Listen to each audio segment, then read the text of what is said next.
भारत देश में 6,32,000 क्रांतिकारी हैं जो शहीद हुए। 6,32,000 क्रांतिवीर थे जिन्होंने इस देश की आजादी के लिए शहादत दी। भगत सिंह उनके सर्वोच्च शिखर पर हैं, ऐसा पूरा देश मानता है। शहीद आजम का खिताब भगत सिंह को मिला, ऐसा पूरे देश की तरफ से उनकी ये भावना है।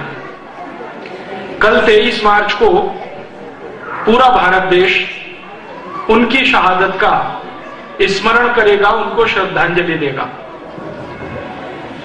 भगत सिंह जी की शहादत के बारे में आप सब बहुत कुछ जानते हैं। छोटी सी एक जानकारी जो मैं आपसे शेयर करना चाहता हूं, क्योंकि श्री ब्रजमोहन जी ने जो जानकारियां दी उसके साथ वो कॉम्प्लीमेंट्री है, उन जानकारी को और आगे बढ़ाने वाली है। अंग्रेजों की सरकार ने 24 मार्च 1931 का दिन तय किया उनको फांसी देने का, लेकिन एक दिन पहले फांसी क्यों दी, उसकी कहानी अगर आप सब जाने तो बहुत अच्छा होगा। अंग्रेजों की सरकार ने सरदार भगत सिंह को एक दिन पहले ही क्यों फांसी के फंदे पर लटका दिया, बिना किसी को बताए, बिना किसी को जानकारी दिए हुए? क्यों अंग्रेजों की सरकार ने अपने ही कानून और नियम का उल्लंघन किया भगत सिंह जी को फांसी देने में? नियम और कानून का उल्लंघन क्या था? आप जानते हैं कि अंग्रेजों की सरकार दुनिया के जिन भी देशों में चली और वहां पर उन्होंने फांसी देने के लिए जो नियम कायदे कानून बनाए, उनमें से एक नियम यह है कि किसी को भी फांसी दी जाती है तो सुबह के समय दी जाती है। सुबह का समय फांसी देने के लिए निश्चित किया हुआ है। दुनिया के सभी देशों में इसका पालन होता है। आपको थोड़े दिन पहले याद होगा, इराक के पूर्व राष्ट्रपति सद्दाम हुसैन को भी फांसी दी गई, तो सुबह का ही समय है। सारे दुनिया के सभी देशों में यह नियम लागू है, और आज से नहीं, लगभग 100-125 वर्ष से। अंग्रेजों के देश में भी यही नियम था कि फांसी सुबह दी जाती है और दी जानी चाहिए। तो 24 मार्च को सुबह उनको फांसी देने का समय था, 6 बजे के आसपास, लेकिन 23 मार्च की रात को ही फांसी हो गई, बिना किसी को बताए। कारण इसके पीछे जानना चाहिए। मैंने भारत देश के जो शहीद हैं, भगत सिंह, ऊधम सिंह, चंद्रशेखर, सुभाष चंद्र बोस, अशफाक उल्लाह, तात्या टोपे, झांसी की रानी लक्ष्मीबाई, नाना फडणवीस, ऐसे 6,32,000 क्रांतिवीरों के बारे में कुछ दस्तावेज इकट्ठे किए हैं, और वो दस्तावेज भारत में नहीं मिले, लंदन से मिले, हाउस ऑफ कॉमन्स की लाइब्रेरी, अंग्रेजों की संसद में से। तो भगत सिंह जी के बारे में जो दस्तावेज मिला वो ये बताता है कि भगत सिंह जी को फांसी देने से अंग्रेजों की सरकार बहुत घबराई हुई थी। वो दस्तावेज ये बताते हैं, अंग्रेजों की संसद में विशेष अधिवेशन बुलाया गया और उस पर चर्चा हुई। चर्चा 2 स्तर पर थी। एक तो यह था कि क्या भगत सिंह की फांसी को माफी दी जा सकती है। अंग्रेजों की संसद के अंदर कुछ सांसद थे जो ये बात कह रहे थे। उनका कहना क्या था? उनका कहना यह था कि अगर भगत सिंह जी को फांसी हो गई तो भारत में बगावत हो जाएगी और हिंदुस्तान में एक नहीं, ऐसे हजारों भगत सिंह आ जाएंगे। अंग्रेजों की सरकार को उन सबको दबाना बहुत मुश्किल हो जाएगा। हम हिंदुस्तान में राज नहीं कर पाएंगे। हो सकता है कि हमको 1-2 महीने के अंदर ही भारत छोड़ना पड़ जाए, ऐसा उनको लगता था। कारण उसका क्या था? अंग्रेजों की सरकार के लिए जासूसी करने वाली एक संस्था जो उन्होंने भारत में बनाई थी, जो आज भी चलती है, जिसको आप बोलते हैं LIU, लोकल इंटेलिजेंस यूनिट, ये अंग्रेजों की बनाई गई संस्था है। तो LIU की रिपोर्ट जा रही थी यहां से नियमित रूप से। आप जानते हैं कि फांसी की सजा देने का फैसला तो हो गया था लगभग 2-2.5 साल पहले, और उन 2-2.5 सालों में लगातार यहां से रिपोर्ट जा रही थी LIU की, और वो रिपोर्ट ये कह रही थी कि अगर भगत सिंह जी को फांसी होती है तो सारे भारत में एक साथ बगावत होगी और अंग्रेजों को मुश्किल हो जाएगा राज चलाना। तो अंग्रेजों की संसद में इस बात का बहुत डर था। उसी समय संयोग से 1930 और 31 में महात्मा गांधी लंदन गए हुए थे अंग्रेजों की सरकार से वार्ता करने के लिए।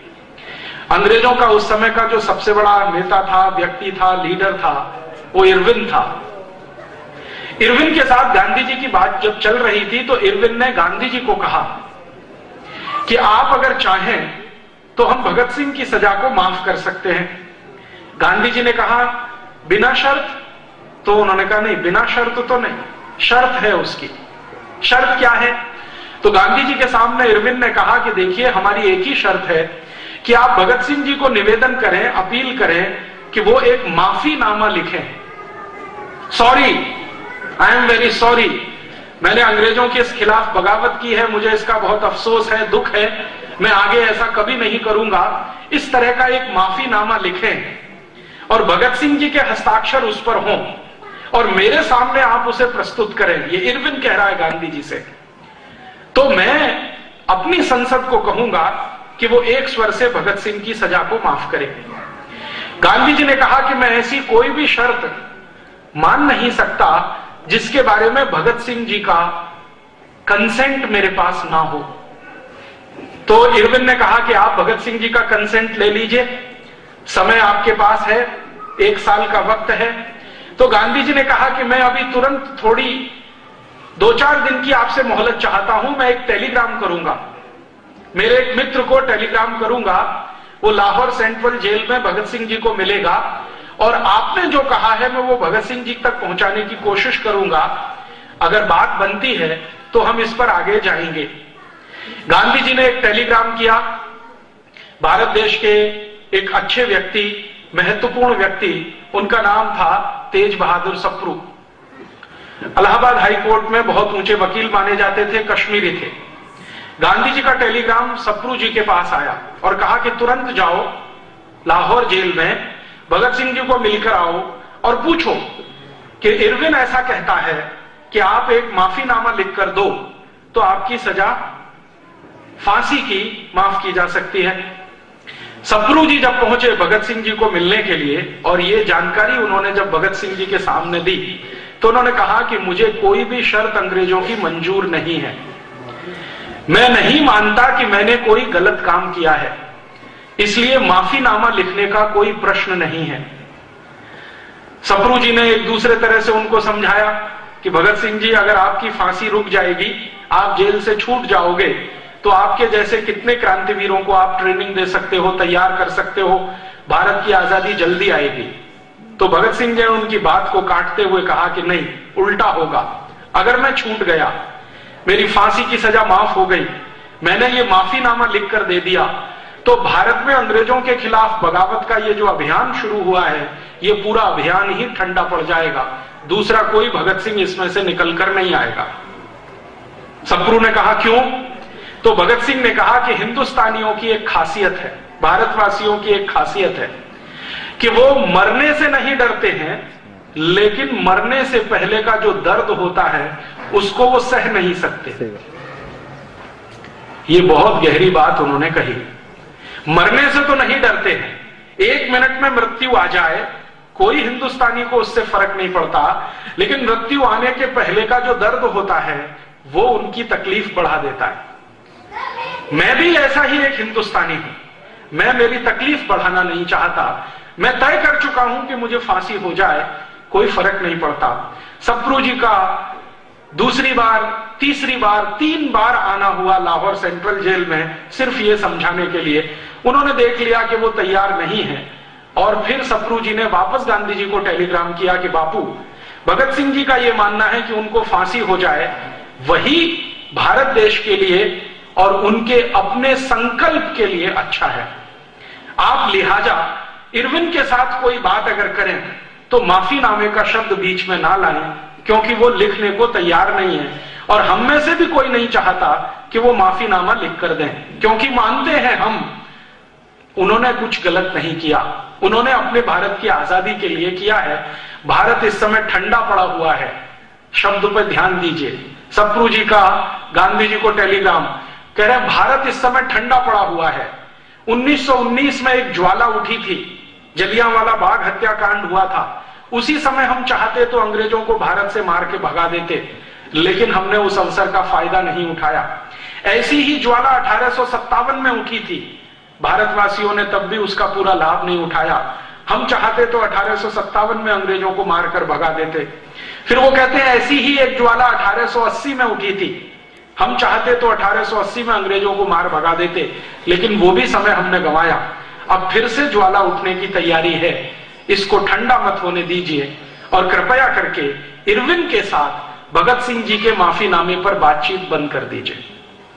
गांधी जी को टेलीग्राम मिला, लंदन में उन्होंने एक मीटिंग बुलाई। उस मीटिंग में वो सब क्रांतिवीर शामिल थे जो लंदन में रहकर भारत की आजादी की लड़ाई के लिए काम करते थे। उनके सबसे बड़े नेता थे श्याम जी कृष्ण वर्मा, आप सभी जानते हैं। उन्होंने एक बहुत बड़ा भवन बना के दिया लंदन में, जहां पर क्रांतिवीर जाते थे, इकट्ठे होते थे, ट्रेनिंग चलती थी, वैचारिक मंथन होता था, सोने ठहरने रहने का इंतजाम होता था। उसका नाम उन्होंने बहुत सुंदर रखा था, India House. India House Shyam ji Krishna Varma ने अपने खुद के कमाए गए पैसे से बनाया था। इसी श्याम जी कृष्ण वर्मा के इंडिया हाउस में भगत सिंह जी के बारे में आखिरी मीटिंग हुई, जिसमें वो खुद मौजूद थे और उनके जैसे कई और क्रांतिकारी मौजूद थे। सबसे पूछा गया कि इरविन का प्रपोजल है, क्या करना है?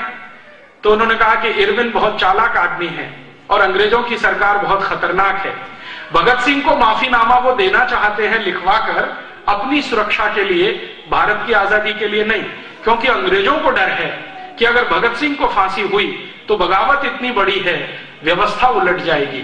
सेना में बगावत हो सकती है, आर्मी में बगावत हो सकती है, एयरफोर्स में बगावत हो सकती है, नेवी में बगावत हो सकती है, पुलिस में बगावत हो सकती है, क्योंकि आप जानते हैं कि भगत सिंह का मुकदमा जितने दिन इस देश में चला, उतना ही उनकी लोकप्रियता बढ़ती चली गई। और भगत सिंह जी की लोकप्रियता भारत नहीं, भारत के बाहर जो रहने वाले भारतवासी थे वहां तक पहुंच गई। तो उस लोकप्रियता से अंग्रेज डरते थे, इसलिए उन्होंने संसद में एक विशेष बैठक बुलाई और उसमें उन्होंने फैसला किया कि अगर भगत सिंह जी को फांसी हुई तो उनके जो परिवार के लोग हैं, उनके जो मित्र हैं, रिश्तेदार हैं, वो उनका शरीर मांगेंगे, मृत शरीर मांगेंगे और उस मृत शरीर को जुलूस की तरह से वो एक प्रोसेशन के रूप में निकालेंगे, सम्मान सहित उनका अंतिम संस्कार करेंगे। और ऐसी भावना भड़केगी अंग्रेजों के खिलाफ कि शायद पंजाब से हमें भागना पड़ जाए, हो सकता है कि एक बहुत बड़ा भारत हमें खाली करना पड़ जाए। तो अंग्रेजों की संसद में जब ये सब तरफ से बहस हो गई, एलआईयू की रिपोर्ट भी आ गई और एलआईयू की आखिरी रिपोर्ट थी कि अगर भगत सिंह जी को फांसी होती है और उनका अंतिम संस्कार सम्मान के साथ नागरिकों को करने का मौका मिलता है, समय मिलता है, तो ये तय है कि पूरा पंजाब जलेगा और अंग्रेज सरकार बचा नहीं पाएगी अपने आप को, क्योंकि अंग्रेज सरकार के नीचे काम करने वाले जो हिंदुस्तानी हैं, उन्होंने संकल्प ले रखा है कि वो बगावत शुरू करेंगे। एक एलआईयू ऑफिसर ने तो यहां तक लिख दिया कि 1857 में भारतवासियों से एक गलती हो गई थी, वो हमारे लिए बड़ी अच्छी हुई और भारतवासियों को भारी पड़ी। वो गलती क्या थी आप जानते हैं? 1857 का जो क्रांति वाला संग्राम था, उसको एक साथ शुरू करने का फैसला हुआ था और उसकी एक तारीख तय की गई थी, लेकिन हमारे भारत के अति उत्साही क्रांतिकारियों के कारण उस तारीख से लगभग 10-11 दिन पहले ही बगावत शुरू हो गई। तय हुआ था एक दिन, वो था 10 मई 1857, लेकिन कहीं पर 30 अप्रैल, कहीं पर 1 मई, कहीं पर 2 मई, इस तरह से अलग अलग बगावतें शुरू हो गई। बैरकपुर की छावनी में अलग तारीख को, कलकत्ता में अलग को, मेरठ में अलग, दिल्ली में अलग। तो ये जो अलग अलग शुरू हुआ, इससे अंग्रेजों ने आर्मी की ताकत से उसको दबा लिया। जो एक साथ 10 मई को शुरू होता तो अंग्रेजों की ताकत नहीं थी कि वो उसको दबा पाते।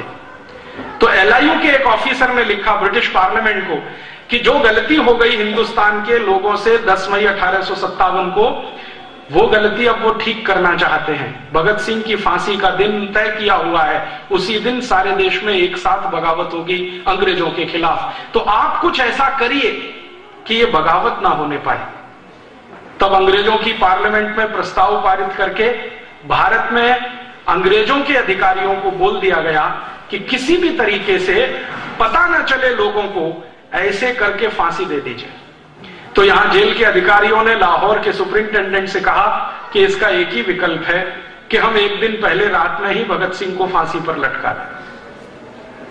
फिर सुपरिंटेंडेंट ने पूछा फिर उसने कहा कि फांसी पर लटकाने के 2-3 मिनट में मृत्यु हो जाएगी, हम उनके शव को लेके जाएंगे और जेल के बाहर कहीं भी कोई स्थान पर आग लगा के जला देंगे, रात भर में शव जल जाएगा, सुबह तक लोग जब आएंगे फांसी के समय पर तब तक उनको राख मिलेगी।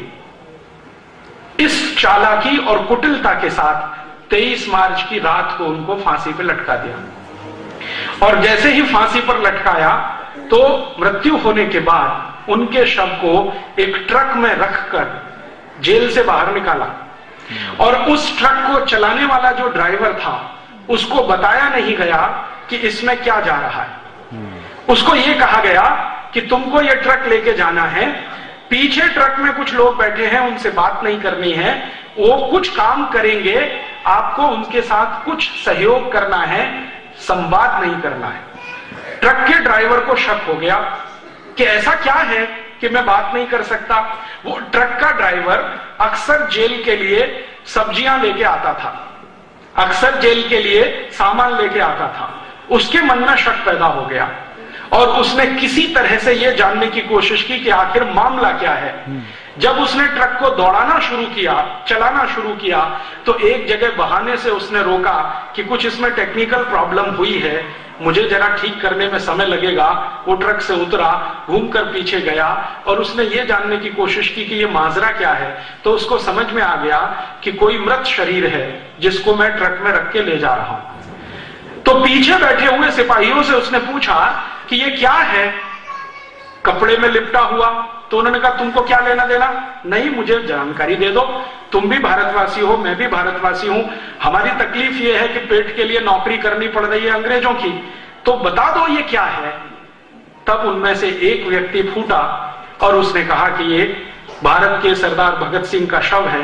तो वो ट्रक वाला परेशान हो गया, उछल गया, ये कैसे है, कल फांसी होने थी। तो उन्होंने कहा नहीं, अंग्रेज सुपरिंटेंडेंट ने रात को ही फांसी दे दी है, अब क्या करना है।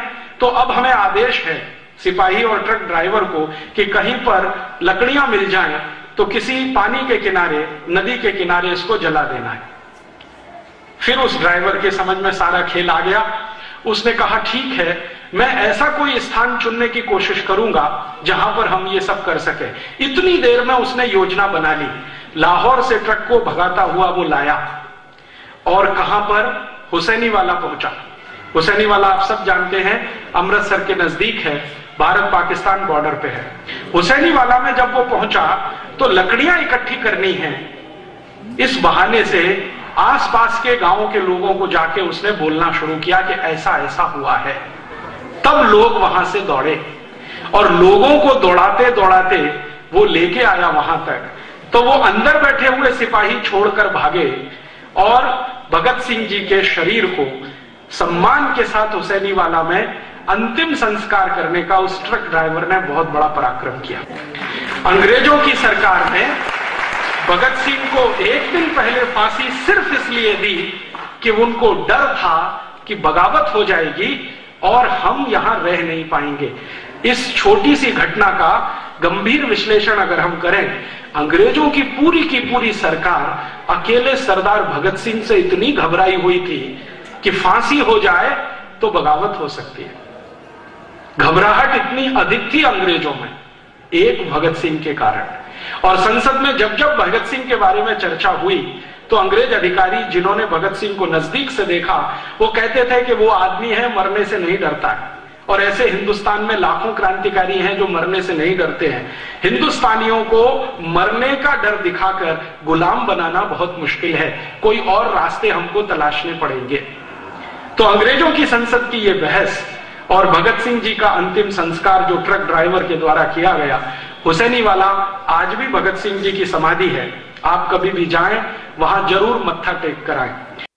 हे दोस्तों, अगर वीडियो पसंद आया है तो लाइक और सब्सक्राइब जरूर करें और सब्सक्राइब बटन के राइट में जो बेल आइकन है उसे जरूर दबाएं ताकि आप हमारे द्वारा पोस्ट करी गई कोई भी वीडियो मिस ना कर सके।